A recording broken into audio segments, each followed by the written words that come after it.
Programme मध्य मुकाबले में खुशामदीद। मैं हूं रबिया एहसन और मेरे साथ मौजूद है रऊफ क्लासरा। और आज के प्रोग्राम में जिन टॉपिक्स पे हम बात करेंगे उसमें सबसे पहले कौन बनेगा आर्मी चीफ, नाम फाइनल हो गया। लंदन तैनाती के हवाले से अहमियत इख्तियार कर गया। वज़ीर-ए-आज़म शहबाज शरीफ की नवाज शरीफ से हंगामी मुलाकातें, मुशावरत मुकम्मल। ख्वाजा आसिफ ने वज़ीर-ए-आज़म की चीफ तैनाती के लिए नवाज शरीफ से मुशावरत को रद्द कर दिया। लंदन में आखिर चल क्या रहा है, जानेंगे लंदन में मौजूद सीनियर सहाफ़ी मुर्तज़ा अली शाह से, जो बराह रास्त हमारे साथ मौजूद होंगे। इसके अलावा बात करेंगे इमरान खान साइफर बयानी से पीछे हटने लगे, अमेरिका से अच्छे ताल्लुकात के लिए आगे बढ़ने की ख्वाहिश जाहिर कर दी। दूसरी जानिब आर्मी चीफ से मुतालिक मुशावरत पर नवाज शरीफ के खिलाफ कानूनी चाराजोई की धमकी दे दी, जबकि ख्वाजा आसिफ ने साइफर बयानी झूठ पर खान को सजा भुगतने के लिए खबरदार कर दिया। इसके अलावा बात करेंगे इमरान खान के हेलीकॉप्टर इस्तेमाल पर पर्दा डालने की तैयारियां मुकम्मल। खैबर पख्तूनख्वा हुकूमत ने हेलीकॉप्टर इस्तेमाल के मामले पर कानून साजी का फैसला कर लिया। हेलीकॉप्टर किसने कहां इस्तेमाल किया, कोई सवाल नहीं कर सकेगा। क्लास साहब, इससे पहले कि हमारे साथ गेस्ट मौजूद हों, आपके पास आर्मी चीफ की तैनाती के हवाले से कोई बड़ी खबर है? बिल्कुल, ये कोशिश रही है हमारी। पिछले 2 आर्मी चीफ जो अपॉइंट हुए थे 2013 में और फिर 2016 में, तो अभी भी क्लिप्स पड़े होंगे, तो उस वक्त भी नाम शेयर किए थे हमने कि वो would be the new army chief. तो अभी भी हम थोड़ी सी उस पर हम ये बता सकते हैं कि नए आर्मी चीफ के लिए एक कंसेंसस एक तरह का डेवलप हो गया है लंदन में और हमारे पिंडी के दरमियान, जो चल रहा था कि who should be the new army chief.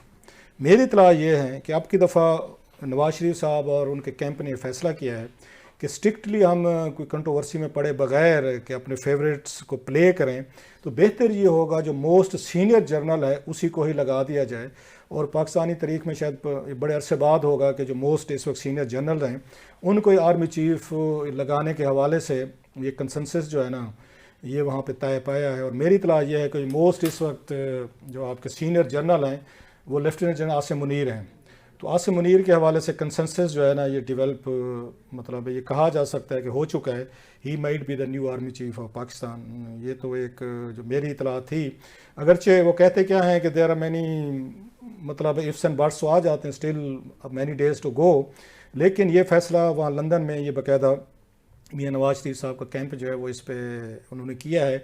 Main चीज़ उन्होंने यही देखी है कि हमें इस दफ़ा कोई चौथे नंबर से, कोई 5वें नंबर से, कोई छठे से या तीसरे चौथे से उठाने की ज़रूरत नहीं है। तो आप अब सीधा सीधा जो मोस्ट सीनियर जर्नल है ना, उन्हीं को लगा दें। अब इसको किस तरीके से इम्प्लीमेंट किया जाता है, कैसे इसको इस पे फैसला होता है, और इस पे स्पेशली कि इमरान खान साहब जो हैं उनकी सीरियस उनके कंसर्न्स हैं, और सारा वो कहा जाता है कि जो वो जितने एफर्ट्स भी कर रहे थे कि नया चीफ जो है नई हुकूमत लगाए, तो मेन शायद वो मोस्ट सीनियर जनरल के हवाले से थे, क्योंकि DGIS थे जो अब इन्होंने इमरान खान साहब को कुछ इनकी फैमिली के हवाले से जाके चीज़ें बताई थी कि ये फ़लाँ फ़लाँ हमारे पास रिपोर्ट्स आ रही हैं कि आपकी फैमिली कुछ मेंबर जो हैं वो शायद कुछ ये इस तरह की कोई मतलब चीज़ों में मुलव्वस पाए जाते हैं, वो पैसा वगैरह के हैं या कुछ और जो भी चीज़ें थी।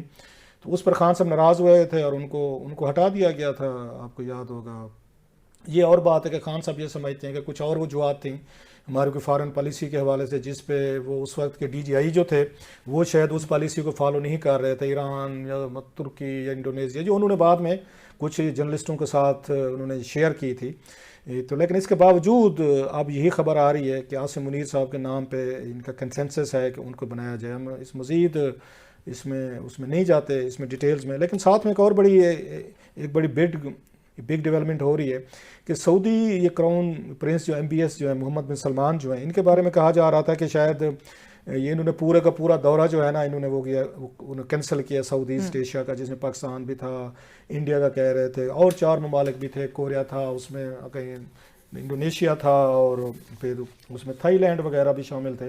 लेकिन अब बताया जा रहा है कि इंडिया शायद इसमें शामिल नहीं था, जो किसी ने मुझसे बात हो रही थी। और इसके बावजूद पाकिस्तान का दौरा तो वो नहीं कर रहे शहजादा मोहम्मद जो हैं, लेकिन वो अभी हमारी वो हैं हमारे साथ जॉब करती हैं, एक रिसर्चर हैं, राफिया जाहिद हैं, तो मैंने उनके ज़िम्मे लगाया था अभी उन्होंने वहाँ से द कोरियन हेरल्ड जो है उनका अखबार है, उसका हमने अभी खबर उन्होंने यहाँ से पढ़ी है कि वो अभी भी कह रहे हैं, अभी अपडेट किया उन्होंने 14 नवंबर, अभी थोड़ी देर पहले अपडेट किया उन्होंने।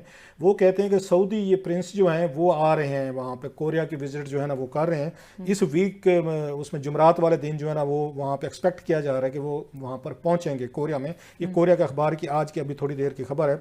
सो इट मीन्स कि वो अपना दौरा जारी रखे हुए हैं, अब तक सिर्फ पाकिस्तान को उसमें से ओमिट किया गया है और पाकिस्तान वो नहीं आ रहा है। शायद मौजूदा जो लॉ एंड ऑर्डर सिचुएशन है, एक ये वजह बनाई जा रही है कि पाकिस्तान में हंगामे हैं, लॉन्ग मार्च है, इमरान खान साहब के और दीगर इशूज चल रहे हैं।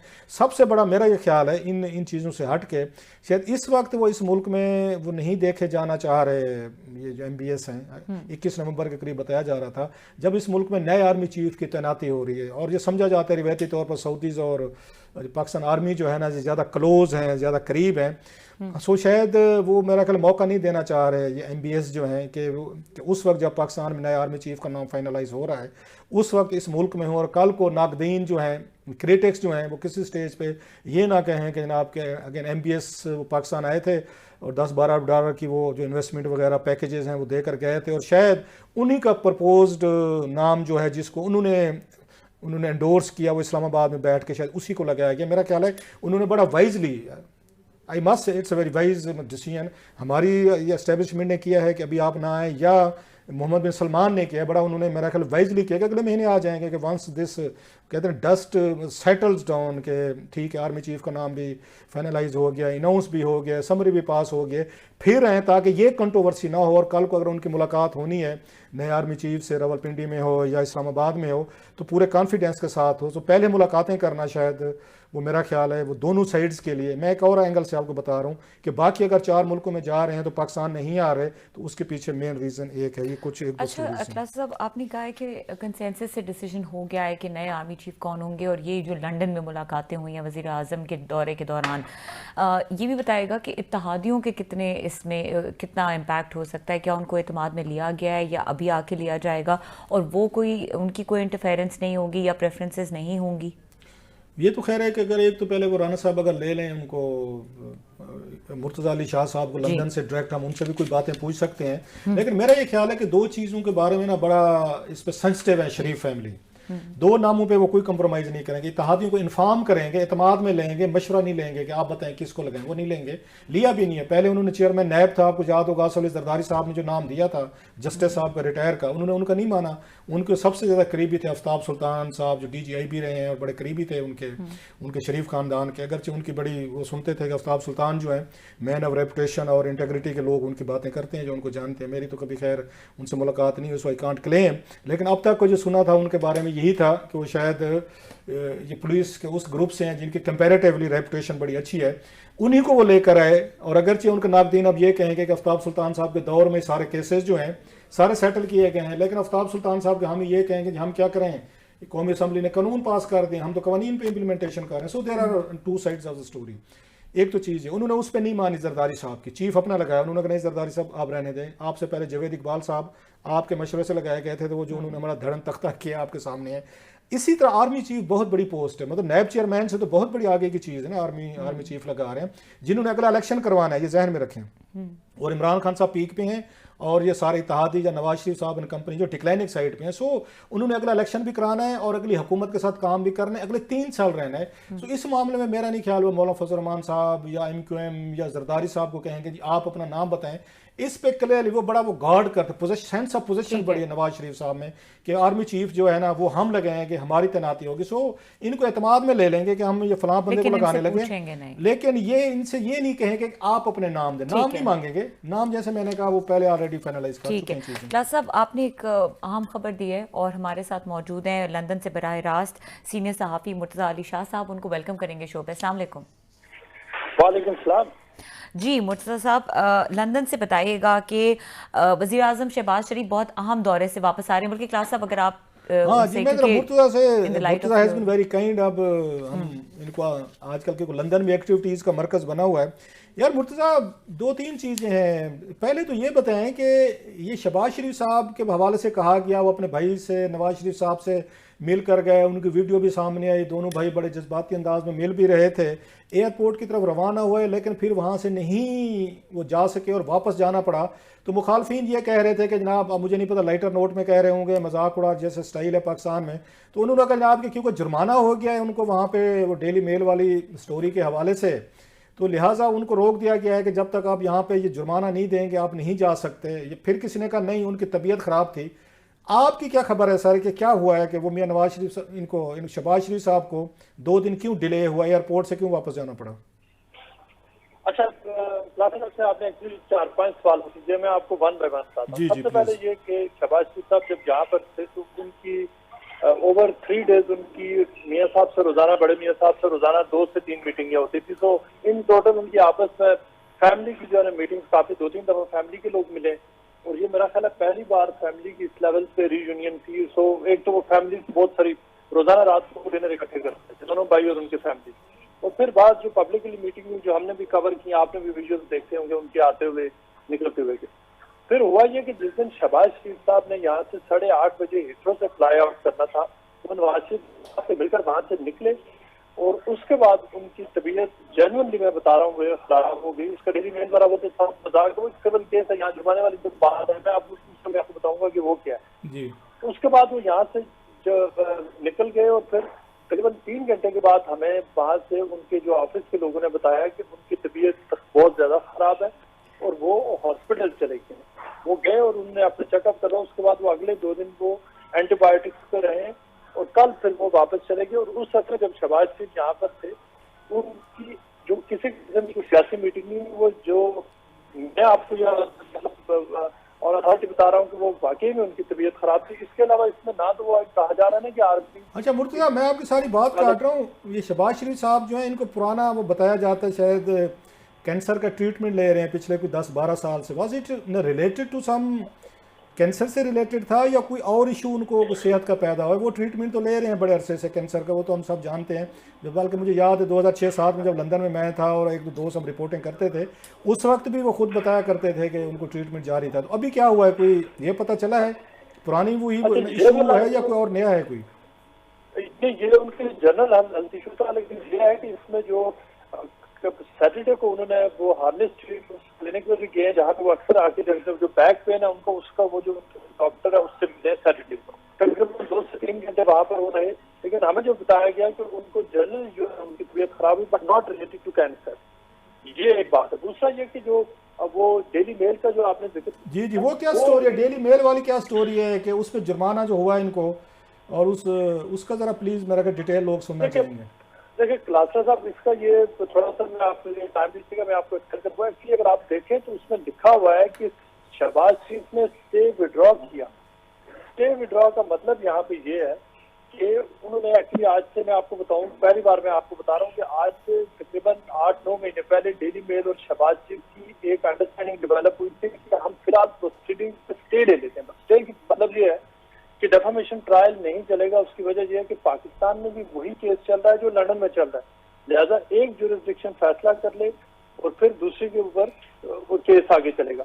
ये उन्होंने डेली मेल और शहबाज शरीफ ने रिटन एग्रीमेंट किया और उन्होंने उसके बाद केस को वहां रोक दिया। बिहाइंड द सीन उनकी नेगोशिएशन मुख्तलिफ हवालों से चलते रहे, वो भी आपको कुछ पता चल जाएगा वो था। अब शहबाज शरीफ ने जब उनका पाकिस्तान में केस का फैसला आ गया तो उन्होंने यूनिलैटरली कोर्ट को लिखा कि मैं अपना स्टे विड्रॉ करा रहा हूँ।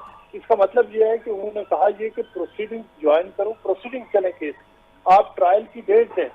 अब डेली मेल ने जज को ये बताया कि शहबाज शरीफ ने हमसे पूछे बगैर, एग्रीमेंट हमारा तो जॉइंट एग्रीमेंट था स्टे करने का, लेकिन हमसे एग्रीमेंट के बगैर उन्होंने प्रोसीडिंग को ज्वाइन करना चाह रहे हैं और स्टे को विड्रॉ कर रहे हैं। लिहाजा इस पूरे प्रोसेस में हमारी बड़ी कॉस्ट लग गई है, केस की प्रिपरेशन की एक्सेट्रा, लिहाजा आप हमें वो कॉस्ट दें। कानून बरतानिया का ये है कि जो भी बंदा एप्लीकेशन विड्रॉ करेगा, जो दूसरी पार्टी होती है उसकी लीगल कॉस्ट उसको देनी पड़ती है। यहाँ पे जो लीगल कॉस्ट का जो आउटकम है वो ओब्वियसली डेली मेल के फेवर में, इसलिए कि डेली मेल ये कहा कि आज का प्रोसीडिंग ज्वाइन करना चाहते हैं, तो ओरिजिनली तो हमने इनको रोका हुआ, लिहाजा उन्होंने प्रोसीडिंग से उसमें स्टे से जो है उन्होंने विड्रॉ किया, जिसके ऊपर उनको डेली मेल की लीगल कॉस्ट देना पड़ रही है। लेकिन मैं आपको एक चीज और बताता चलूं, इसी केस में खलासा साहब डेली मेल ने 9 दफा उन्होंने भी एक्सटेंशन ली हुई है। उन एक्सटेंशन की और उन डिलेज की कीमत वो शहबाज शरीफ को पे करते रहेंगे जो खबर इससे पहले नहीं आई। वो मुख्तलिफ औकात में नहीं, आप ये कह रहे हैं जो 9 दफ़ा डेली मेल ने उन्होंने वहाँ पे एक्सटेंशन ली है या एडजर्नमेंट ली है, तो उसकी कास्ट उनको भी पड़ी थी और शहबाज शरीफ को उन्होंने पेमेंट की है उन्होंने? जी, ये मुख्तलिफ जो एप्लीकेशन देखें जहाँ कितनी अमाउंट है, कोई आप तक कोई पहुंचा कोई फिगर कितनी अमाउंट है जो डेली मेल ने पे की है शहबाज शरीफ साहब को? देखिए, उसके मेरे पास एग्जैक्ट अमाउंट नहीं है, मैं आपको उसके ऊपर मैं काम कर रहा हूँ, मैं उसके ऊपर स्टोरी कर रहा हूँ पूरी के एग्जैक्ट उन्होंने कितना पे किया। लेकिन ये मैं आपको बता रहा हूँ कि कोर्ट रिकॉर्ड के मुताबिक उन्होंने 9 एक्सटेंशन दी कि हमें डिफेंस। देखिए, डेली मेल का खलासा साहब केस क्या था, उन्होंने कंक्लूसिव स्टोरी छापी थी कि शहबाज की DFID की करप्शन उन्होंने की है, उन्होंने लूट मार की है, जो आपको पता है क्या क्या इल्जाम थे। फिर डेली मेल से जब कहा गया कि तो उन्होंने कहा हमें सबूत इकट्ठे करने के लिए पाकिस्तान जाना है। फिर कोविड का तो फेज चला, पूरे कोविड के 1.5 साल उन्होंने कहा कि पाकिस्तान में सिक्योरिटी की सिचुएशन ठीक नहीं है और कोविड की वजह से हम पाकिस्तान जाकर एविडेंस गैदर नहीं कर सकते। डेली मेल का जो आया, जो आया शहबाज शरीफ के क्लेम के जवाब में, वो आज से 4 या 5 महीने पहले आए। इन बिटवीन 9 उन्होंने जो एक्सटेंशन दी, उन्होंने टाइम दिया जो कि अब उन्होंने जो शहबाज शरीफ के वकीलों से एग्री, लेकिन उसके अलावा 3 से 4 ऐसे जो हियरिंग। अच्छा मुर्तजा ये समझा जाएगा अभी, आप ये जो मैं समझाऊं, please correct me if I am wrong, कि अब ये केस चलेगा वहां पर अदालत में लंदन की? देखिए, मैं आपको एक दिन कहा था कि शो में था और मैं आपको यहाँ में ट्वीट कर देता हूँ मेरी इत्तला के मुताबिक, और मतलब मेरा क्रेडिबल सोर्स है, डेली मेल को अपने वकीलों की, मुझे नहीं पता, ये केस का भी जज ने कह दिया कि अगले साल एग्जैक्टली 1 साल के बाद अक्टूबर में चलेगा। मैं आपके शो में ये बात आपको खुलासा सा दावे से कह रहा हूँ, डेली मेल केस को डिफेंड नहीं करेगा। अच्छा, कोई इसकी वजह? ये मैं आप जी, ये बड़ी आप ये बता रहे हैं, बड़ी बिग थिंग बता रहे हैं। ये भी तो कहा जाएगा कि जब शहजाद अकबर साहब पाकिस्तान में थे, इमरान खान साहब वजीर आजम थे, तो शहजाद अकबर साहब इसको फॉलो कर रहे थे। शायद यहाँ से बहुत सारे डॉक्यूमेंटेशन या जो आपको सरकारी प्रूफ चाहिए होते हैं, वो चीज़ें प्रोवाइड हो रही थी। हुकूमत बदलने के साथ लाज बदले हैं, शहबाज शरीफ साहब खुद वजीर आजम बन गए हैं, बहुत सारी एजेंसियाँ इदारे जो हैं जो सपोर्ट कर सकते थे उस कानून में, उसमें उस केस में डेली मेल के वर्जन को, तो अब वो क्योंकि नहीं सपोर्ट मिलेगी, इस लिहाजा वो डेली मेल जो है, आपका ख्याल है वो मजबूर हो जाएगा इनसे रिकन्सिलेशन करने पे, क्योंकि शहबाज शरीफ साहब वजीर आजम है, सारे इदारे अब इनके कंट्रोल में है? बिल्कुल ऐसा नहीं, मैं आपको बता रहा हूँ खलासा साहब, केस उस दिन की डेट का है जिस दिन ये इल्जाम छपे थे, और ये इल्जाम छपे थे आपको शायद 2018 इलेक्शन से कुछ दिन पहले या से पहले, उस दिन के ये सारे इल्जाम उस डेट से पहले किए, बाद के नहीं है। लिहाजा ये सारे फैक्ट्स अगर थे तो उससे पहले मौजूद थे। देखिए, उन्होंने कहा था कि DFID से शहबाज शरीफ ने उस वक्त करप्शन नहीं, बाद में इन्वेस्टिगेशन, मैं सॉरी मुर्तजा साहब की बात काट रहा हूँ जस्ट टू अंडरस्टैंड अपने के लिए, लेकिन बाद में इन्वेस्टिगेशन तो चलती रही है, नैब भी करती रही है उस पर इन्वेस्टिगेशन, नए एविडेंस आते रहते हैं, और आप अदालत में किसी वक्त भी कोई नए एविडेंस से पेश किए जा सकते हैं। अगर आपके सामने आ जाए कि ये देखें फलां बंदे ने इस करप्शन की रेगुलेटरीज की, सो मुमकिन है कि जो बहुत सारे एविडेंसेस वो शहजाद अकबर या हुकूमत उस वक्त इमरान खान साहब की पेश कर सकती थी, अब वो सपोर्ट तो नहीं मिलेगी डेली मेल को जो पहले मिल रही होगी। मैं आपको बता दूं, वो सारी सपोर्ट जो मिलनी थी खलासा साहब वो मिल चुकी है। अब आप बात कीजिएगा, खलासा साहब थोड़ा सा पीछे जाए, आपने की थी कि नेशनल क्राइम एजेंसी ने शहबाज शरीफ के खिलाफ money laundering, corruption, kickback, commission और सारे वही इल्जामात के केस खत्म कर दिया। उन्होंने कहा कि उन्होंने ऐसा नहीं किया। आप याद होगा कुछ ऐसा पहले हुआ, फिर शहजाद अकबर साहब ने उसको कहा कि लड़ाई में मुझे करेंगे, एक्शन नहीं हुआ, स्टोरी से नहीं थी। मैं आज भी कहता हूँ कि मैंने एक्शन क्यों नहीं किया। अब वो बंदे जो एविडेंस था वो हुकूमत पाकिस्तान में बरतानवी हुकूमत को दिया था, और वो बरतानवी हुकूमत ने कि नेशनल क्राइम एजेंसी ने कहा मनी लॉन्ड्रिंग साबित नहीं होती, करप्शन साबित नहीं होती, और उन्होंने वो केस खत्म कर, वरना शहबाज शरीफ। अच्छा मुर्तजा, आप बड़ी अहम बातें बता रहे हैं, तो ये मुमकिन है जो दुनिया भर में होता सम टाइम दो Warring parties in the court, जैसे आपने अभी बताया भी है, और बड़ा इंतहाई एतमाद के साथ, और आपकी स्टोरीज बड़ी इनक्रेडिबल भी होती हैं। आप ये बता रहे हैं कि वो आगे डिफेंड नहीं करेंगे वो जो डेली मेल है, और अभी आपने कहा है कि वो इनकी म्यूचुअल अंडरस्टैंडिंग भी है, तो आप समझते हैं कि दोनों पार्टीज कि किसी ना किसी मुआहदे पे वो राज़ी हो गई हैं, गिव एंड टेक पे, उसमें कोई फाइनेंशियल साइड भी इन्वॉल्व है, कोई एक साइड दूसरे को पैसे देगी कि ठीक है यार इतने आप 1000 पाउंड्स ले लें, आप ना करें, हमारे लिए फेस सेविंग, मतलब डेली मेल को फेस सेविंग चाहिए या प्राइम मिनिस्टर ऑफ पाकिस्तान को फेस सेविंग चाहिए। आपको लगता है कि फेस सेविंग पे दोनों एग्री कर रहे हैं और अंडर द टेबल कुछ बहुत सारा कोई कैश वगैरह कोई उसमें एक्सचेंज भी होगा? ये बिल्कुल एक चीज का आपने ये क्यों कहा था कि वो डिफाइन करेंगे, इसलिए कि मुझे एक बहुत ही जिन्होंने ये पूरा एविडेंस शायद मेरी मेल की किसी मुझे सबसे कि उन्होंने देखा मैंने डिफेंस जगह पे है तो सिंपल की बेस पर ये अभी का एडवाइस नहीं कर सकता। ये एडवाइस नेशनल क्राइम ने कंक्लूड की थी, इन्वेस्टिगेशन हमने स्टोरी की थी, उस वक्त डेली मेल को बता दिया, उस वक्त बताया गया था कि आपका केस फर्क है। अच्छा, आप थोड़ा सा मुर्तजा इस पे हम बात करते रहेंगे, थोड़ा सा लास्टली साइड पे आ जाते हैं। आर्मी चीफ के हवाले से इतनी कंसल्टेशन हुई है, वहाँ पे मीटिंग्स हुई हैं, पाकिस्तान से लोग भी गए हुए थे, नवाज शरीफ साहब भी थे, शहबाज शरीफ साहब थे, आपकी क्या इतलात हैं? कोई नाम फाइनलाइज हुआ है वहाँ पर? कुछ कह सकता, बट एक चीज मैं आपको डेफिनेटली बता रहा हूँ फ्रॉम प्रॉब्ली क्या नवाज शरीफ साहब ने वहाँ पे जो उनकी कंसल्टेशन हुई, शहबाज शरीफ साहब को सिर्फ कहा है कि एक चीज को फॉलो करें, मेरिट को, और जो भी उनको जो समझते हैं कि जो मेरिट में नंबर 1 आता है उसकी अपॉइंटमेंट होनी चाहिए। और उसमें नवाज शरीफ का मौक़िफ़ ये है कि आप चाहे नंबर 1 को लगा दें या नंबर 6 को लगा दें, इन दी एंड जो भी, और आपको पता उन्हें पास उसने आकर अपने इदारे की पॉलिसी फॉलो करनी है, ज्यादा वो किसी को फेवरेट बनाना और चूज करने का उन्होंने शहबाज शरीफ को कहा कि ऐसा नहीं होना चाहिए। आप दो बातें कह रहे हैं सर जो मुझे समझ आ रहे हैं। मोस्ट सीनियर तो इस वक्त जो पाकिस्तान में बताया जा रहा है टिल नाउ, वो तो ये जनरल मुनीर हफीज ने सारी ये आसिम मुनीर साहब हैं। और दूसरी बात ये है कि आपकी बातों से लग रहा है मियाँ साहब ने 40 साल बाद उन्होंने आखिर तरीक से कुछ सबक सीख लिया है कि मोस्ट सीनियर ठीक रहते हैं, अपना फेवरेट अपना ज़ाती बंदा लाने का, अपना वफादार लाने का कोई फ़ायदा नहीं। 40 साल बाद ये बात उन्होंने कीमती राज पा लिया आखिर। देखिए इतना चाहिए, लेकिन अब थोड़े दिन देखें क्या होता है। तो प्रॉब्ली 10 days 2 weeks की अब बात है, बट जो यहाँ पे लड़ने में बात हुई है वो मैरिट की बात हुई है कि जो मैरिज पे जो आते हैं वो that person should be the next army chief. बहुत शुक्रिया मुर्तजा, आपने बड़ा तफसील से लंदन से हमें बताया। Thank you very much sir, thank you. Murtaza Ali Shah London से बराह रास्त हमारे साथ मौजूद थे। और हेलीकॉप्टर इस्तेमाल पर जो जिस तरह से पर्दे डालने की तैयारियां की जा रही हैं, इस पर सबीउल हसनैन हमारे साथ मौजूद होंगे और हमें जो इसकी एक्सक्लूसिव डिटेल्स हैं वो ब्रेक के बाद बताएंगे। हमारे साथ रहिए।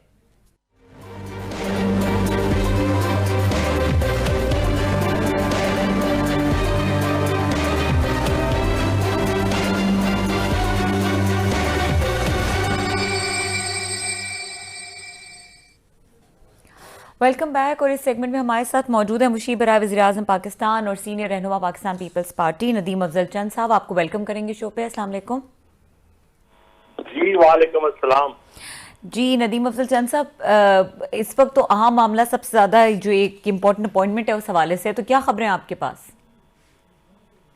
तो मैं आपकी तस्दीक कर लूँ कि मैं कोई मशीर नहीं हूँ। तो मैं कहने वाला था साबिक मुशीर वज़ीर आज़म इमरान खान साहब, लेकिन मैंने कहा चले राबिया ने अब आपको बना दिया। यू नेवर नो, हो सकता है ज़बान की बरकत भी होती है सर साहब, आप दोबारा बन जाए सर। नहीं, इस वक्त तो ये बद्दुआ ही है, दुआ नहीं है। अच्छा सर जी, आपने इमरान खान साहब के साथ साहब ज़रा 3.5 साल काम किया है और बड़ा डट के काम किया है। आज खान साहब का वो इंटरव्यू आज तो नहीं है, मैं एक आध दिन पहले आया था फाइनेंशियल टाइम्स के साथ, आपने पढ़ा होगा, तो उसमें खान साहब ने वही कहा है कि नो इट्स बिहाइंड मी, कि मतलब है वो जो उसकी साजिश वाली थी जो हुई मुझे हटाने के लिए हुई थी, अब मैं अमेरिका के साथ नया रिलेशनशिप चाहता हूँ। How do you view that sir, कि खान साहब की वाकई ये रियलाइजेशन है या? जी मैं तो पहले दिन से ये कहता हूँ कि लोगों को दो मामलात में बड़ी मायूसी होगी, एक एंटी अमेरिकन और एक एंटी एस्टैब्लिशमेंट स्टांस जो लोग समझते हैं ना नौजवान तबका के इन ऐसी सूरत है। मैं कहता हूँ दोनों में जब लोगों को पता चलेगा कि ये तो असल स्टोरी नहीं थी, अंदर की कहानी तो कुछ और थी, तो फिर लोगों को बड़ी मायूसी होगी और सच्ची बात है दुख होगा क्योंकि नौजवानों का दिल नहीं टूटना चाहिए। नहीं तो अंदर की क्या कहानी है सर? सर खलासा साहब, मैं तो सच्ची आप बताऊं कि शीरीन नज़ारी एक मैंने देखी है जो कभी कभी अमेरिकन के मामला जो होते थे तो उस पर बोलती थी। उसके अलावा तो मैं पूरी पीटीआई में मैंने तो कोई नहीं देखा कि कोई एनटीए में, तो वो बड़े अच्छे लोग हैं, फर्माबरदार किस्म के लोग हैं सारे, ऐसी तो कोई स्टांस लेना नहीं। चांद साहब, जिस लेवल पे इमरान खान साहब ने अमेरिकन को तनकीद की है, उनको चैलेंज किया है, उनको लताड़ा है उन्होंने, तो पाकिस्तानी तारीख में तो बड़ा कम मिलता है। भुट्टो साहब का ठीक है, एक दो उनकी तकरीरें थी, लेकिन इमरान खान साहब तो पिछले 6 महीनों में इन्होंने तो रगड़ के रख दिया अमेरिका को और उनकी पॉलिसीज़ को, स्ट्रेटजी को, उनके रजीम चेंज को। उसके बाद किसी पीटीआई के किसी उसकी लीडर की क्या उसमें रह जाती थी, वो खिलाफ बात करे ना करे, और आवाम बड़ी हद तक इमरान खान साहब के फॉलो करती है। कलात्रा साहब, असल चीज देखनी ये होती है कि बयानों की हद तक रगड़ना और चीज है, पॉलिसीज में नजर आना कि कौन सा कोई ऐसी पॉलिसी हो जिसमें अमेरिकन की मर्जी के खिलाफ कोई पॉलिसी हमने अडॉप्ट की हो या उसको हमने आगे लेके चली हो हुकूमत या वक्त का प्राइम मिनिस्टर या कैबिनेट।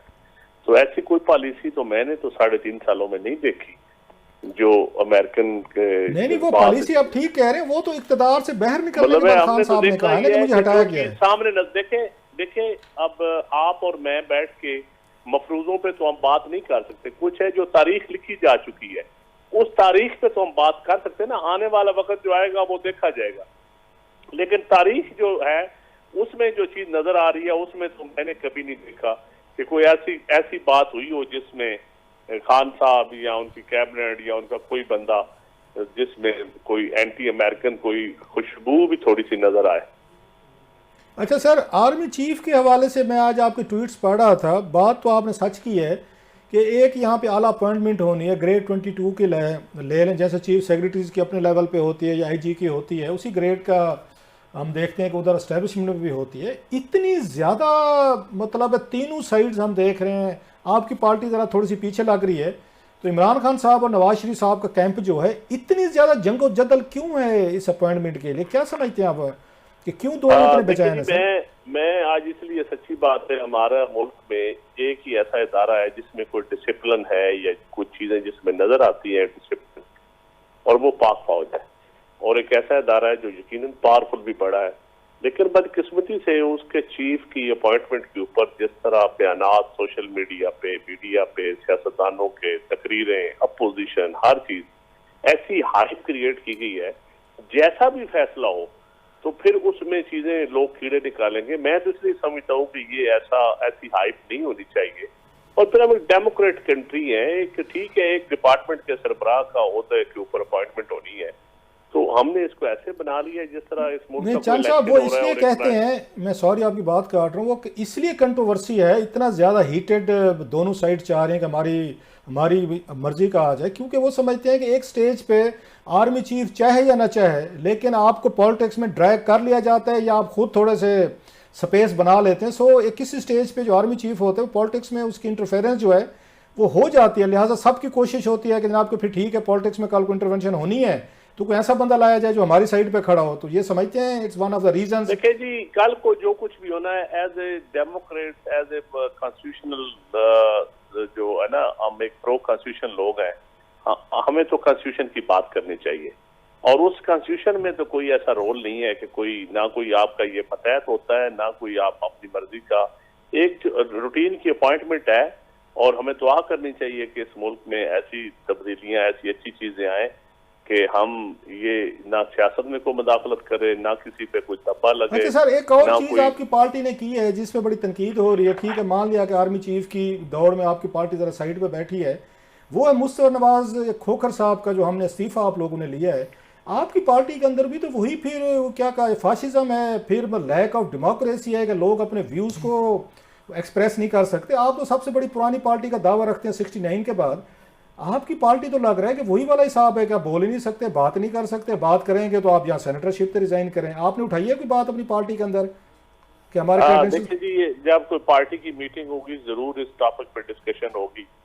मैं क्लासा साहब उस वक्त तक तो आपको मैं इसके ऊपर को कमेंट इसलिए नहीं कर सकता कि इस वाकया के बाद हमारी कोई अभी तक मीटिंग नहीं हुई पार्टी की, या पार्टी की कोई कोर कमेटी की या कोई और मीटिंग होगी तो जरूर इंशाल्लाह बात भी करेंगे। और हमारी पार्टी में, पीपल्स पार्टी में ऐसा होता तो नहीं है, लोग खुल के बातें करते हैं। भुट्टो दौर तक हम समझते हैं तालिबान का इशू हो, कॉन्स्टिट्यूशनल मैटर्स हो, माइनॉरिटीज की बात वहाँ हो, पे कोई बलूचिस्तान नहीं के सर जी, लोग, इस दफा सहाफत की बात हो, तो हमारी पार्टी में खुल के लोग बोलते हैं, ऐसी कोई बात लेकिन नहीं। इस दफा थोड़ा सा लेकिन मेरा ये ख्याल एक अनफॉर्चुनेट वाकया हुआ है। मुस्तफा भाई पहले से भी नाराज थे पिछले कोई 6 महीने साल से, और हमने कोशिश भी, अभी तक भी हमारी कोशिश जारी है कि अल्लाह करे वो हमारी पार्टी के अंदर रहे, एक अच्छे, एक जानदार। चांद साहब, यहाँ तक आप आज़ादी दे देते हैं, कॉन्स्टिट्यूशनल इशू पे बात कर लें, सियासत पे बात कर लें, मिनॉरिटीज़ पे कर लें, फलां पे बात कर लें, कोई मसला नहीं है पार्टी के अंदर। लेकिन जब यहाँ पे कुछ जर्नल्स के हवाले से कोई बयान आ जाएगा तो फिर आपकी पार्टी की भी वो टांगें कांपना शुरू हो जाती हैं, फिर उनसे इस्तीफा भी मांग लिया जाता है। और बेनज़ीर भुट्टो साहबा के दौर तक हमने देखा वहाँ पे इजाज़त थी, बातचीत होती थी। और कब ये होगी आपकी कोर कमेटी 6 महीने बाद हो ना हो, ये किसको याद रहेगा कि मुस्तफा खोखर का कोई इशू था? असल में किरातरा साहब, आपने इस मुल्क में एक आंधी ऐसी चला दी है कि आप बड़े बड़े दरख्त, बड़े बड़े फलदार दरख्त हों या बगैर फल के हों, लोग आप डरते हैं। माहौल जरा अनफॉर्चुनेट बदकिस्मती से तब्दील हो गया है। इस पे मैं क्या कमेंट्स करूंगा, आपकी बात ठीक है, कुछ इश्यूज ऐसे हैं जिन पे लोग अब बातें करते हुए डरते हैं। इशारों किनारों में लोग, ताकतवर ईवानों में मैंने देखा है कि जब ऐसी कोई बात करने लगे हो तो वो कंधों की तरफ इशारा करके बोलते हैं। ये बदकिस्मती है हमारे मुल्क में, और शायद हम, अल्लाह करे ये बदकिस्मती हमारी जल्दी खत्म हो जाए। आप पे भी कोई इम्पैक्ट आया है मुस्तफा खोखर साहब को, जिस तरह का, मतलब उनको एक तरह का कहते हैं मैसेज डिलीवर करना होता है ना, एक बंदे को थोड़ा सा टाइट करके बाकी पूरी पार्टी को मैसेज चला जाता है कि behave your self and fall in line. आप लोगों को फील हुआ है ये कि सबके लिए मैसेज है कि जनाब ये रेड लाइन है नहीं क्रॉस करनी? देखें फील, ये हम पॉलिटिकल वर्कर हैं, बिल्कुल चीजें फील होती हैं, लेकिन कुछ चीजें खमीर में शामिल होती हैं। जितनी मर्जी कोई डिस्प्रीन या टीका आप एंटी वो वैक्सीन होती रहे, फिर भी कुछ बीमारियां ऐसी होती हैं वो नहीं। आप दोबारा बगावत पे तो नहीं तुल रहे? को लगता है आपकी बातों से बगावत की बू आ रही है? नहीं, मैं अपनी पार्टी, देखे मैं जिंदगी में मैंने एक दफा गलती की है, अल्लाह ना करे कभी ऐसी गलती का मौका दोबारा आए, आप मुझे बद्दुआ ना दे। ठीक है, बहुत शुक्रिया नदीम अफजल चंद साहब, आपने हमें टाइम दिया। प्रोग्राम का वक्त खत्म हो गया है, देखने के लिए शुक्रिया, इजाजत दीजिए, अल्लाह हाफ़िज़।